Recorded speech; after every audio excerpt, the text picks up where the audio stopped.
Os... Tudo bem com você? Eu fiz esse vídeo não com uma afronta ao jiu-jitsu, aos profissionais de ponta do jiu-jitsu ou a qualquer adepto de jiu-jitsu. Como eles procedem, como eles agem e como pensam, é uma forma, é um jeito, é um modo de proceder que não vai mudar, com a minha opinião, com a opinião de nenhum karateca, nenhuma pessoa de arte marcial tradicional alguma. Eu trouxe trechos de uma live feita em resposta, né, por três profissionais de jiu-jitsu, até onde eu sei, e um profissional de taekwondo, em resposta ao podcast feito pelo mestre Udi, né, onde ele participou dando entrevista, em que ele narra, né, a visita ou invasão, vai depender da ótica, do mestre Hélio Gracie, acho que com Hollis Gracie, ainda vivo na época, ao dojang do mestre Udi. Eles acham um desplante os argumentos do mestre Lee a respeito de encarar aquilo como invasão, de o modo como ele diz que procederia tecnicamente. Tem uma parte que eu nem mostrei porque eu não localizei na live, mas quando eu vi no dia, eu vi que eles criticam o Shiron no Kite, né? Que o mestre Udi disse que aplicaria na garganta do Gracie, né? Pois tem todo ali um contexto de que ele não entendeu aquela chegada deles ali, tinha gente lá fora, segundo ele falou, já de kimono e tudo. Estou falando de kimono porque eles chamam o dogi deles de kimono. Então você veja, é falado pelo esse professor Pedro aí, que o Hélio Gracie, né, o mestre Hélio Gracie, jamais deixaria de lutar na hora, caso a pessoa quisesse, né, ou que alguém dele lutasse na hora, caso a outra pessoa da outra arte quisesse. Pois mestre Udi fala justamente isso, que ele começou a se preparar, se aqueceu, né, e ele ia lutar ali na hora. Aí eles esclareceram que eles queriam uma luta, organizar uma luta para o Maracanãzinho. E o fato, inclusive, dele não ter ido, dele não ter entendido essa proposta de, não, ou é ou não é. Ele até fala, eu não sou lutador profissional. Ele até se coloca como amador. E aí é bom esclarecer o seguinte, um mestre ou um professor de uma arte marcial botou na cintura, é profissional daquela arte marcial. Não significa que seja lutador profissional, de viver a vida lutando. Essa é que deve ser a parada aí esclarecida na cabeça das pessoas. Eu, por exemplo, não sou um lutador profissional, mas sou um profissional do karatê. Eu tenho que honrar isso aqui. Não importa se tem primeiro, segundo, terceiro, quarto dan, não interessa. É faixa preta, tem que honrar. Até mesmo no jiu-jitsu eles pensam assim, que a faixa preta não é qualquer um que tem que ter. Entende? Infelizmente no nosso meio tem muita discussão de quem é, quem não é, quem merece, quem não merece, quem é picareta, quem é verdadeiro. Infelizmente a gente não se une. E numa hora dessa, quando acontecem coisas equivalentes para cima do karatê, é bem capaz também de ter um karateca no meio ali, apoiando o que o pessoal do jiu-jitsu está falando. Dá uma olhada nisso aí. Esses eventos de comparação de estilos, etc. Essa era a ideia, para promover o jiu-jitsu de uma forma saudável. Ou o taekwondo ou qualquer outra luta que quisesse se apresentar, dentro de um processo de igualdade de condições, onde dois lutadores se confrontassem num ringue sem regras. O mestre não quis isso, ele queria uma coisa no lado pessoal. E isso não havia necessidade, porque não havia realmente um problema pessoal entre eles. Mas ele me pareceu muito interessado em todas as vezes, todos os pontos, né, que a gente questionou aqui, desses pontos vitais, mais de 2.000 técnicas, etc. Quer dizer, tudo que a gente sabe que na verdade, não condiz com o mundo, né, atual, né? Ele se interessou, né? O que isso quer dizer? Né? É que, infelizmente, passados-se tantos anos após o primeiro UFC, né? Que foi em 93. 93, exato. Novembro de 93.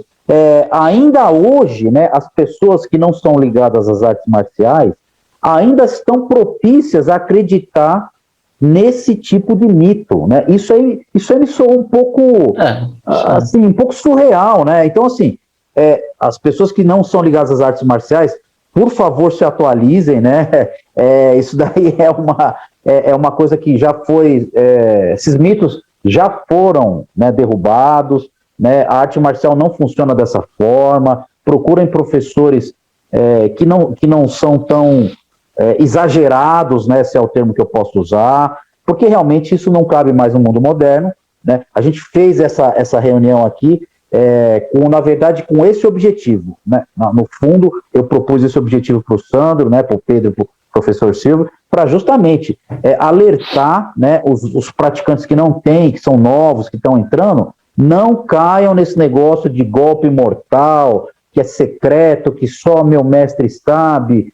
Cara, não existe nada melhor do que o bom treino, tá? Seja de qual arte marcial for, tem que treinar duro e não caiam nessa conversa, né? O objetivo do grande mestre Hélio Gracie era exatamente isso que você disse, Fábio. Proteger os incautos, proteger os ingênuos, não deixar que eles sejam enganados. Essa foi a razão do UFC, mas antes do UFC ele tinha que, né, fazer essas visitas e questionar certas afirmações que ele considerava falsas. Maravilha. Se eu puder fazer um comentário, o grande mestre Hélio Gracie tinha o maior respeito pelas outras artes marciais.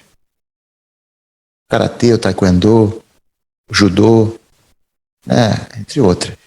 Então as pessoas às vezes confundem, acham que ele não respeitava as outras artes marciais. Ele elogiava as outras. Eu tive com ele várias oportunidades onde ele dizia isso. O que ele não considerava correto era o uso da mentira, né? Essas bravatas. Não estou dizendo nem que seja o caso do mestre Lee, eu não conheço. Mas a missão deles na época, dos irmãos Gracie, era exatamente trazer a verdade para as artes marciais, mostrar o que funciona e o que não funciona, o que é real e o que não é. E a culminação de tudo isso foi o UFC. Parece que o mestre Lee estava afastado, então ele sai de 1984 e agora ele volta, talvez com esse mesmo discurso lá de trás, que foi o discurso que ocasionou exatamente aquele problema, né? Essa coisa de matar. E o Hélio Gracie naquela época, porque hoje em dia, o Fábio falou com muita propriedade, isso não cabe mais. Talvez naquela época, por causa dos filmes do Bruce Lee, aquilo ainda, né, as pessoas ainda acreditavam naquilo. E a missão do Hélio Gracie, que era uma pessoa acostumada a lutar, sabia o que funcionava e o que não funcionava, era mostrar isso para a população. E o UFC mostrou isso. Mostrou que um chute bem dado nocauteia. Mostrou que um soco bem dado, uma cotovelada bem dada nocauteia. Mostrou que no chão, o domínio técnico, as finalizações terminam com a luta. Tudo isso ficou evidenciado, mas também mostrou aquilo que era bravata, que era mentira, mata assim, faz isso, faz aquilo. Então, isso já foi provado. O tempo, parece que esse discurso dele é um discurso que ele está trazendo lá de trás, da década de 70. E esse discurso dele mostra exatamente isso.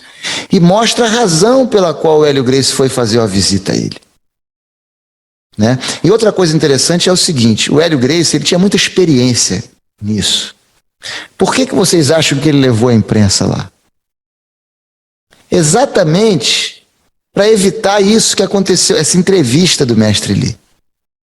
Ele levou a imprensa lá porque ele sabia que na hora, às vezes, em situações assim, o professor prefere não lutar por uma razão ou outra e depois vai dizer, não, eu queria lutar e eles que não quiseram. Então ele leva a imprensa, e o Jornal do Brasil estava lá, e fez a matéria. Isso foi um jornalista que presenciou.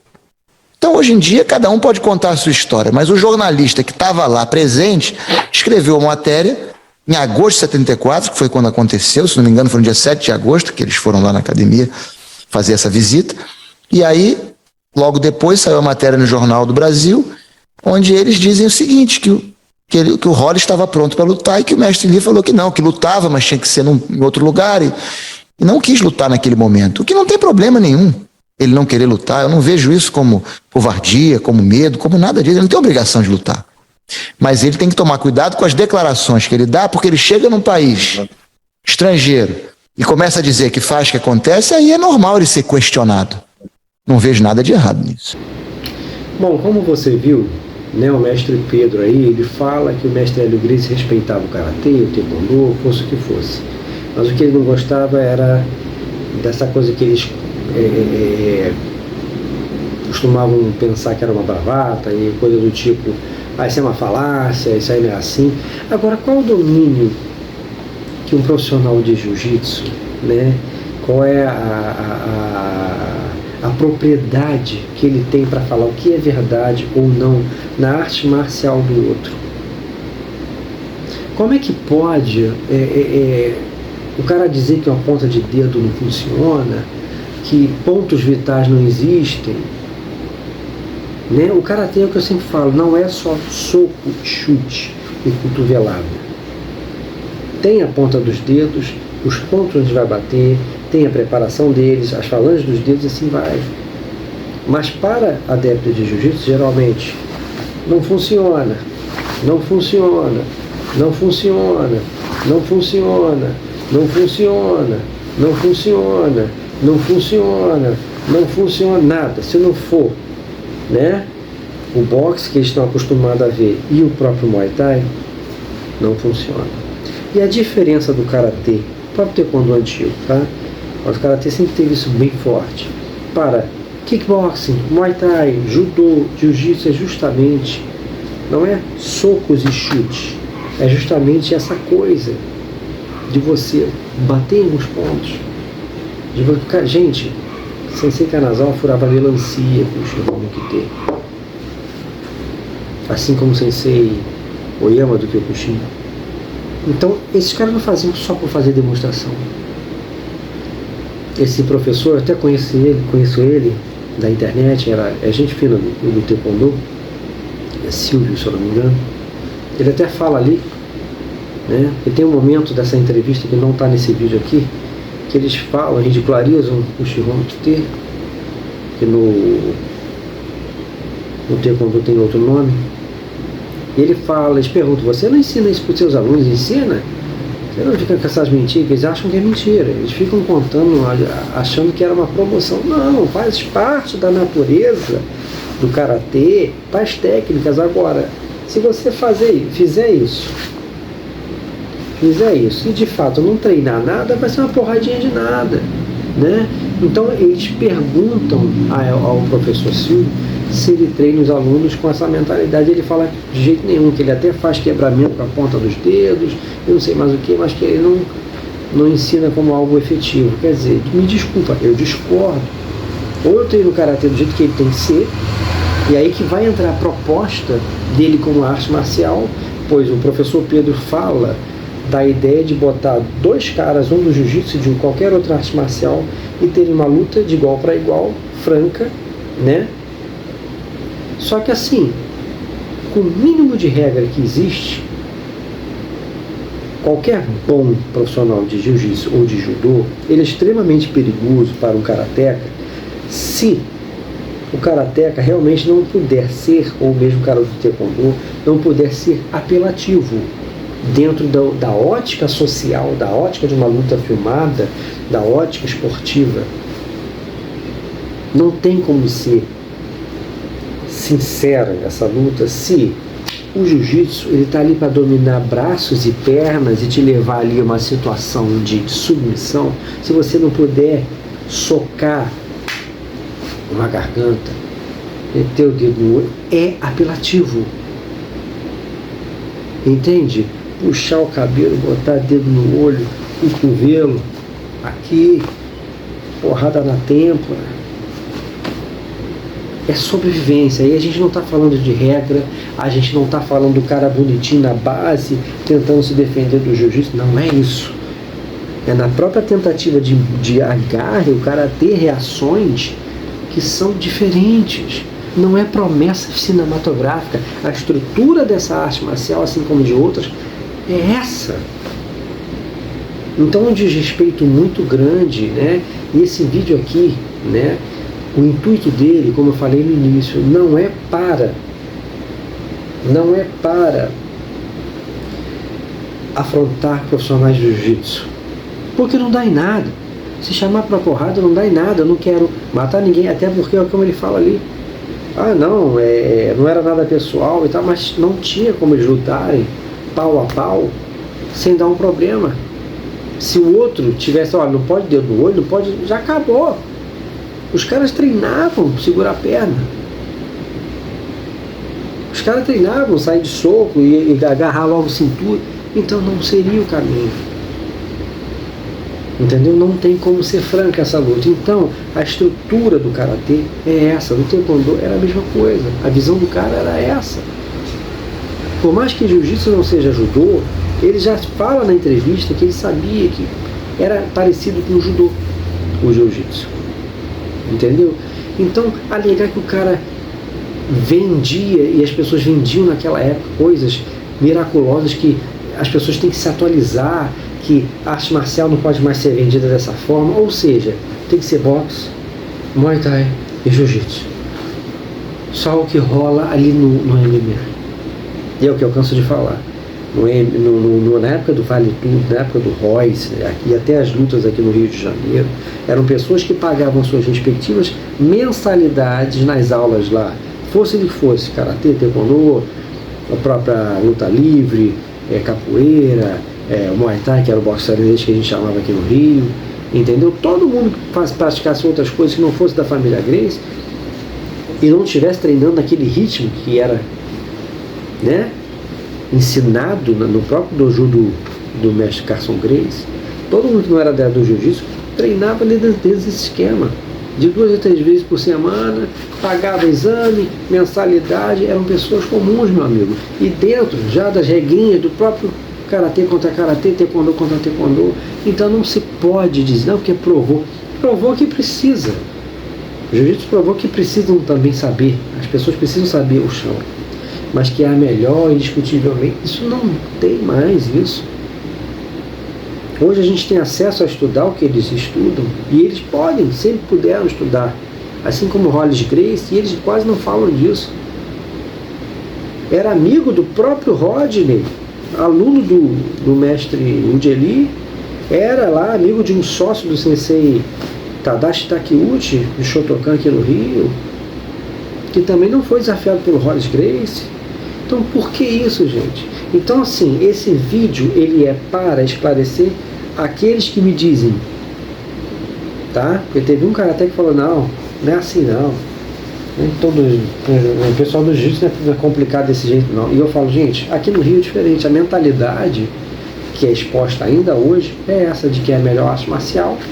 E sim, o karatê, ele, assim como o kung fu, entre outras artes, ele vive o fantasma dessa época, dos anos 90. Entendeu? Ele é menos procurado. O cara do karatê, ele rala mais para ele conseguir fazer uma turma. Então nós vivemos resquícios daquela época. Então sim, isso é uma prova do que eu já falei bastante em lives e até em textos na internet. Sim, eu anualmente ia na festa de aniversário de um filho de uma vizinha aqui, que já até faleceu esse filho dela.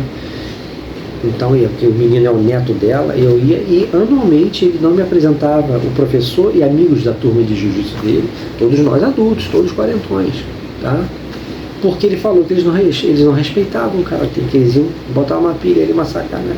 Não ia respeitar, né? Ia dar uma sacaneada. Então sim, ainda existe, né? É complicado, existem sim profissionais de jiu-jitsu que respeitam outras artes marciais. Não posso dizer que o mestre Hélio Gracie não respeitava, mas ele queria vender a dele, né, acima das outras, sim, negar isso é forçação, né? E está aí a prova de que existe uma mentalidade contra a natureza do karatê, né? É palhaçada, isso aqui não funciona. Você sabe como é que eu vou colocar aquilo na luta?